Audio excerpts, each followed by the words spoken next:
Assalamualaikum warahmatullahi wabarakatuh. Salam Merdeka Belajar.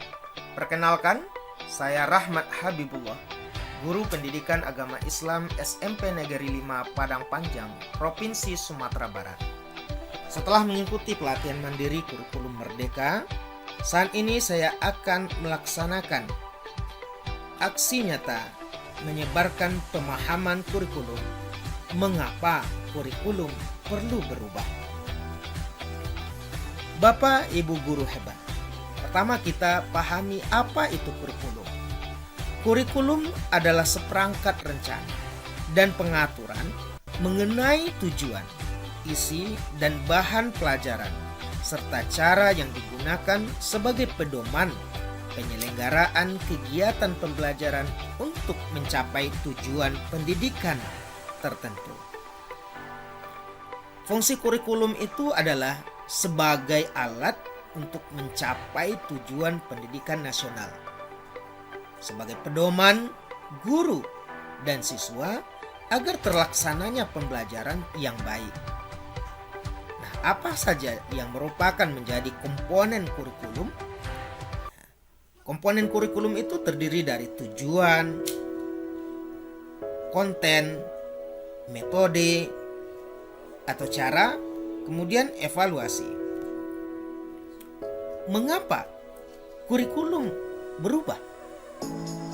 Perubahan kurikulum itu terjadi agar relevan dengan perkembangan zaman, supaya dapat memenuhi belajar murid serta menyiapkan generasi-generasi yang cemerlang untuk masa yang akan datang. Nah, bila kita melihat sejarah perkembangan dan perubahan kurikulum 16 tahun terakhir di Indonesia ini, pada tahun 2004 ada kurikulum KBK, pada tahun 2006 ada kurikulum KTSP, 2013 dikenal juga dengan kurikulum 2013, dan di tahun 2017 terjadi revisi kurikulum K13 ini. Kemudian di tahun 2020 ada kurikulum Merdeka. Nah, apa itu yang menjadi kerangka dasar dari kurikulum Merdeka? Yang pertama adalah tujuan pendidikan nasional, profil pelajar Pancasila. Yang ketiga adalah struktur kurikulum. Keempat, prinsip pembelajaran dan asesmen. Dan yang kelima itu adalah capaian pembelajaran. Apakah sekolah bisa mengadaptasi kurikulum yang sudah ditetapkan oleh pemerintah? Jawabannya tentu sangat bisa. Kurikulum yang ditetapkan pemerintah dapat diadaptasi oleh satuan pendidikan, karena satuan pendidikan memahami betul bagaimana kondisi ekosistem di mana murid berada dan zaman di mana murid dididik, agar kurikulum yang digunakan relevan dengan kebutuhan murid dan terwujudnya pembelajaran yang bermakna.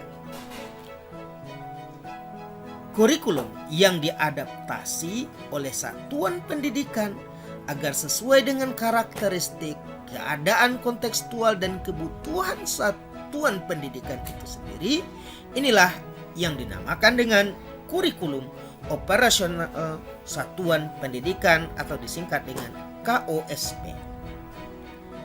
Ada beberapa komponen dari kurikulum operasional satuan pendidikan ini. Yang pertama adalah karakteristik satuan pendidikan, yang kedua visi dan misi serta tujuan, ketiga adalah perencanaan pembelajaran yang terdiri dari ATP atau alur tujuan pembelajaran, asesmen, modul, media pembelajaran, dan program prioritas pada satuan pendidikan. Ada juga pengorganisasian pembelajaran seperti muatan kurikulum, beban belajar, intrakurikuler, ekstrakurikuler, proyek penguatan profil pelajar Pancasila. Dan terakhir adalah kelima, sistem pendampingan, evaluasi, dan pengembangan profesional. Ada 5 prinsip KOSP yang harus kita perhatikan bersama. Berpusat pada murid, kontekstual, esensial, akuntabel, dan melibatkan pemangku kepentingan.